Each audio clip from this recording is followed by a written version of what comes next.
जय हिंद दोस्तों, स्वागत है आपका हमारे सीजी रिसेटलमेंट चैनल पर। दोस्तों, एसएससी की तरफ से एक बहुत बड़ी वैकेंसी निकल के आ रही है एक्स सर्विसमैन भाइयों के लिए। तो इस जॉब के बारे में जो भी इंपॉर्टेंट इन्फॉर्मेशन है वो हम आपको बताएंगे। उसी के साथ साथ इस वीडियो में आप जानेंगे कि किस तरीके से आपको इस जॉब के लिए स्टेप बाय स्टेप तरीके से अप्लाई करना है। तो दोस्तों, ये job lower division clerk and data entry operator post के लिए है। तो चलिए दोस्तों, आगे बढ़ते हैं जॉब इन्फॉर्मेशन की तरफ।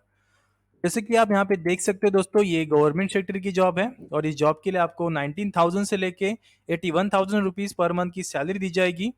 ये जॉब दोस्तों इंडिया के सभी स्टेट्स के लिए है। और दोस्तों, यहाँ पे टोटल 4,500 वैकेंसीज निकाली गई है, जिसमें से 450 वैकेंसीज एक्स सर्विसमैन भाइयों के लिए रिजर्व रखी गई है।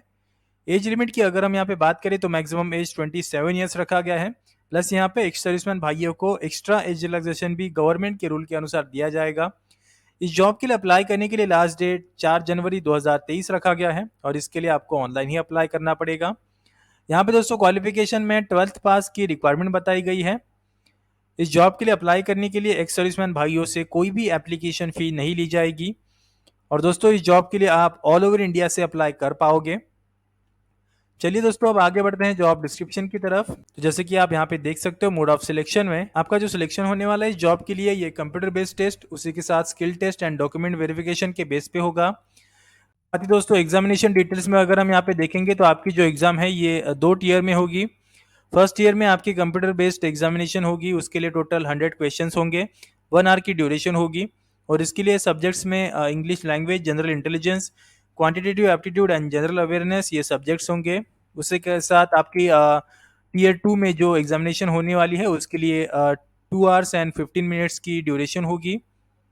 उसी के साथ दोस्तों, यहाँ पे एग्जामिनेशन में 3 सेक्शंस होंगे।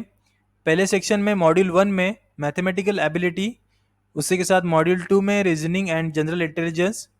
उसके बाद यहाँ पे सेक्शन 2 में मॉड्यूल 1 में इंग्लिश लैंग्वेज एंड कॉम्प्रहेंशन, उसी के साथ मॉड्यूल 2 में जनरल अवेयरनेस। उसके बाद सेक्शन 3 में मॉड्यूल 1 में कंप्यूटर नॉलेज टेस्ट और मॉड्यूल 2 में स्किल टेस्ट या फिर टाइपिंग टेस्ट। उसी के साथ दोस्तों, यहाँ पे नीचे पोस्ट वाइज सैलरी रेंज भी दी हुई है। लोअर डिवीजन क्लर्क के लिए 19,000 से लेके 63,000 रुपीज़ पर मंथ सैलरी होगी। उसी के साथ यहाँ पे डेटा एंट्री ऑपरेटर के लिए 25,500 से लेके 81,000 रुपीज़ पर मंथ की सैलरी होगी। दोस्तों, अगर आपको इस जॉब के बारे में और भी ज़्यादा इन्फॉर्मेशन चाहिए तो आप यहाँ से ऑफिशियल नोटिफिकेशन डाउनलोड कर सकते हो। हमने जॉब डिस्क्रिप्शन सेक्शन में ऑफिशियल नोटिफिकेशन की लिंक दी हुई है, तो नोटिफिकेशन डाउनलोड करके ध्यान से पढ़ लीजिए, उसके बाद ही इस जॉब के लिए अप्लाई कीजिए। साथ ही दोस्तों, अगर आपको इस जॉब के लिए अप्लाई करना है तो हमने यहाँ पे अप्लाई की लिंक भी दी है। इस लिंक के माध्यम से पहले आपको रजिस्ट्रेशन कंप्लीट करना है, उसके बाद आप इस जॉब के लिए अप्लाई कर पाओगे। तो दोस्तों, चलिए आगे बढ़ते हैं और इस लिंक पे क्लिक करके देखते हैं कि किस तरीके से आपको इस जॉब के लिए स्टेप बाय स्टेप तरीके से अप्लाई करना है। अप्लाई लिंक पे क्लिक करने के बाद दोस्तों, यहाँ पे आपके सामने स्टाफ सिलेक्शन कमीशन का वेबसाइट ओपन हो जाएगा। वेबसाइट पे आने के बाद दोस्तों, यहाँ पे राइट हैंड साइड में आपको लॉगिन या फिर रजिस्ट्रेशन का एक छोटा सा फॉर्म दिखेगा। उस फॉर्म के ठीक नीचे यहाँ पे आपको रजिस्टर नाउ का लिंक दिखेगा, उस पर आपको क्लिक करना है अगर आपको नया रजिस्ट्रेशन करना है। अगर आपने पहले से रजिस्ट्रेशन करके रखा है तो आपको यहाँ पे लॉगिन का ऑप्शन दिखेगा। आप जब लॉगिन करेंगे तो आपके सामने जो भी फॉर्म है वो ओपन हो जाएगा। तो यहाँ पे हम अज्यूम करते हैं कि आपने रजिस्ट्रेशन नहीं किया है, तो इस रजिस्ट्रेशन नाउ बटन पे क्लिक करना है आपको।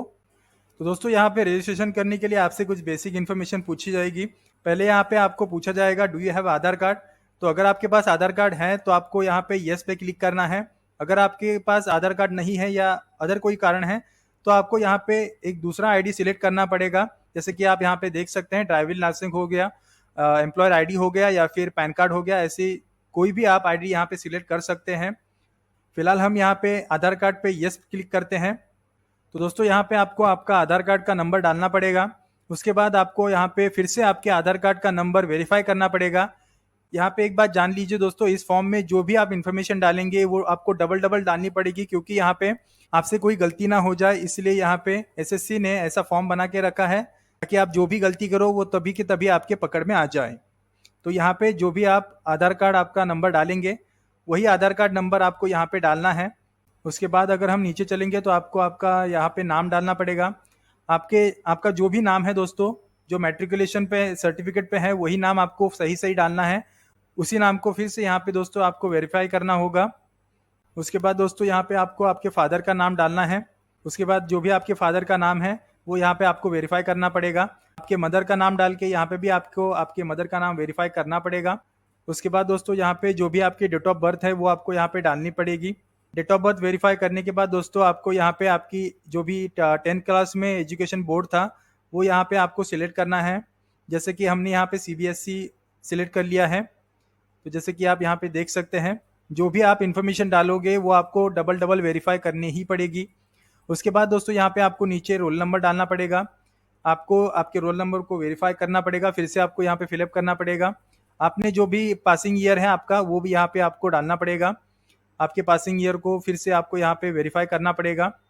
उसके बाद दोस्तों यहाँ पे आपसे आपका जेंडर पूछा गया है। आपका जो भी जेंडर है, मेल फीमेल या ट्रांसजेंडर, वो आपको यहाँ पे फिलअप करना है। उसको फिर से यहाँ पे आपको वेरीफाई करना है। आपसे यहाँ पे लेवल ऑफ एजुकेशन पूछा गया है। जो भी आपका एजुकेशन है वो आपको यहाँ पे फिलअप करना है। जैसे कि हमने यहाँ पे मैट्रिकुलेशन सिलेक्ट किया है। उसके बाद दोस्तों यहाँ पे आपका जो भी मोबाइल नंबर है वो आपको यहाँ पे डालना है।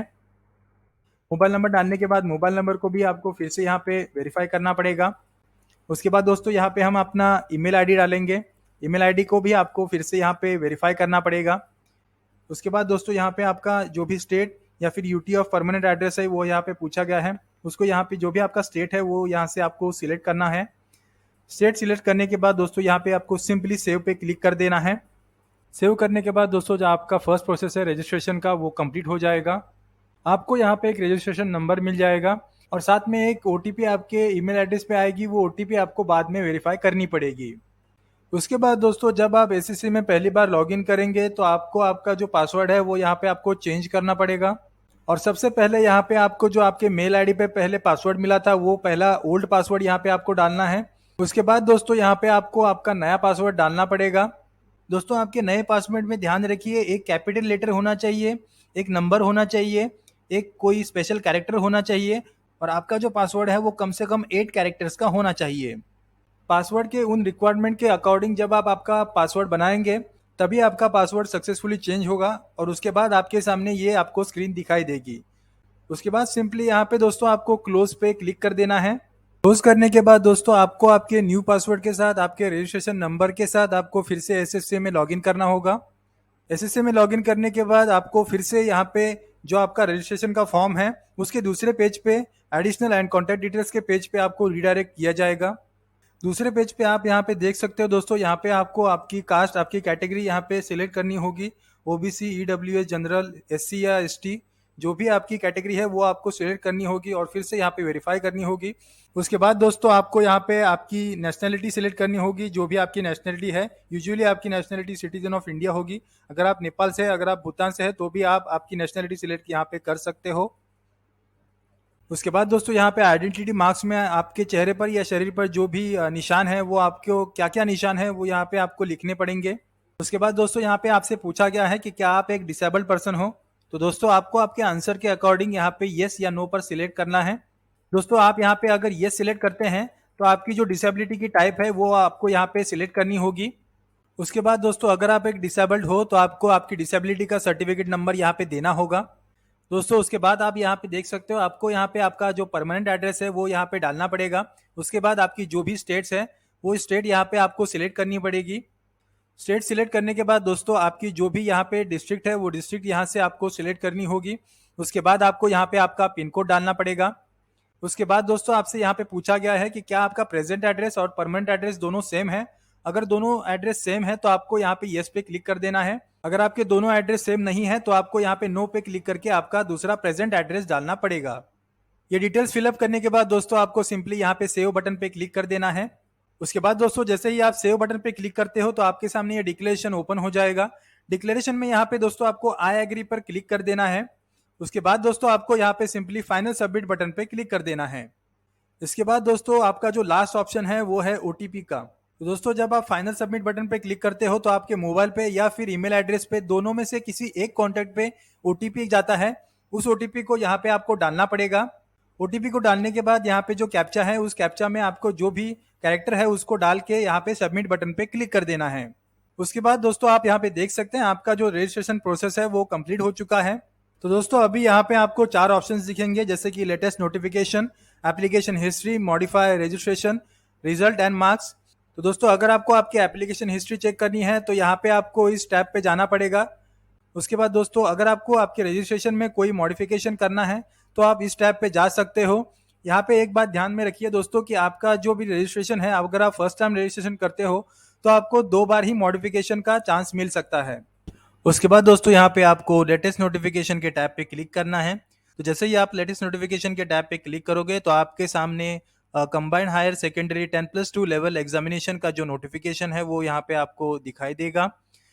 इस नोटिफिकेशन में यहाँ पे आपको अप्लाई का जो लिंक है वो लेफ्ट हैंड साइड में नीचे आपको अप्लाई का जो लिंक है वो यहाँ पे दिखाई देगा। उस लिंक पे आपको यहाँ पे क्लिक करना है। अप्लाई के बटन पे क्लिक करने के बाद दोस्तों आपके सामने ये पेज ओपन हो जाएगा। इस पेज पे आपको जो combined higher secondary 10+2 level examination का फॉर्म है वो फॉर्म आपको यहाँ पे दिखाई देगा।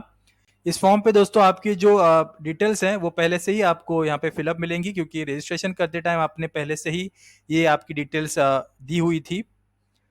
उसके बाद नीचे दोस्तों आपको स्क्रॉल करके आना है।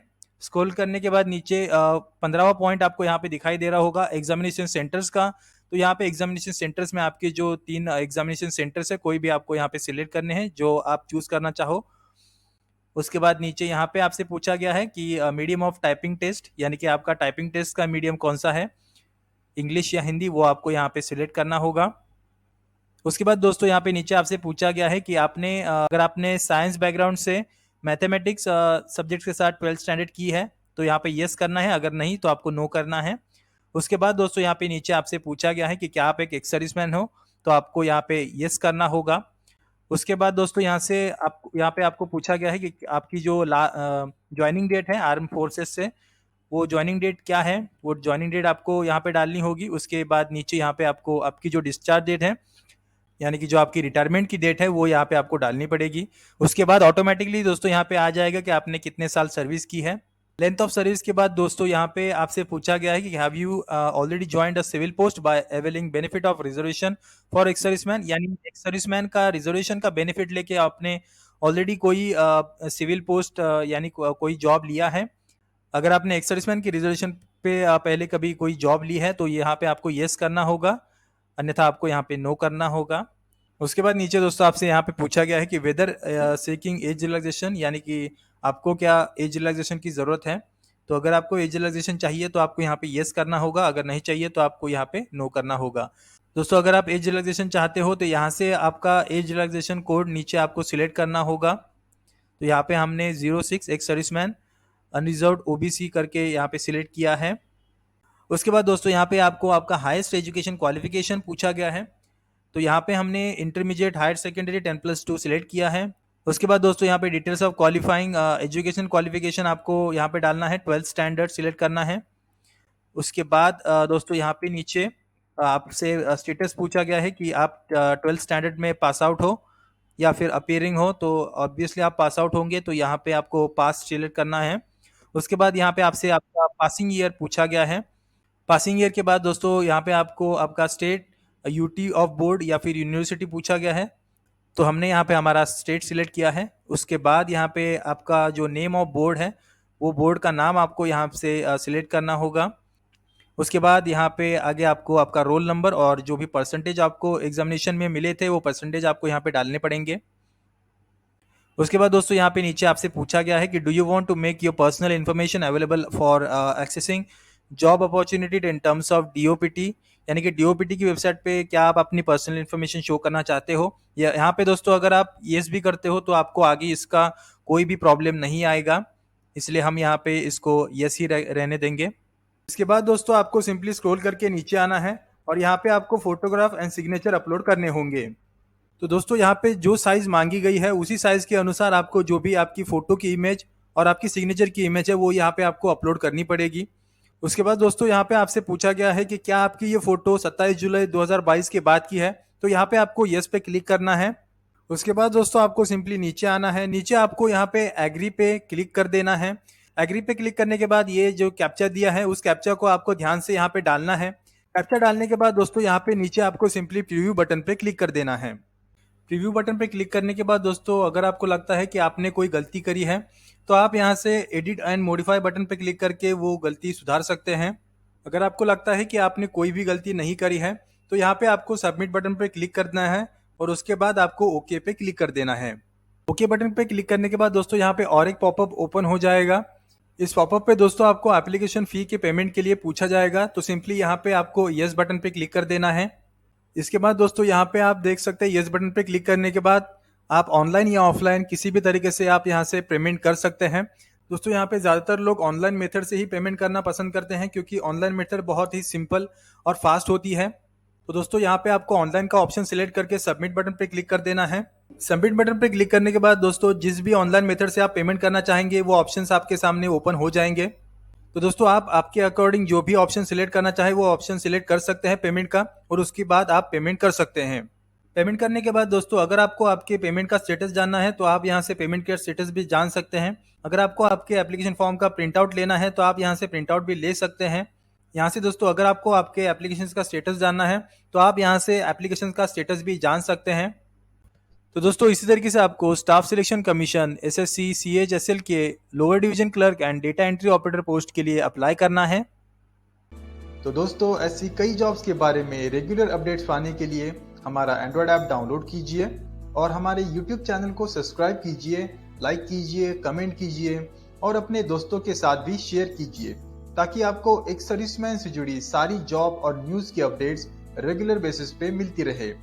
फिर मिलेंगे किसी नई वीडियो में, तब तक के लिए जय हिंद।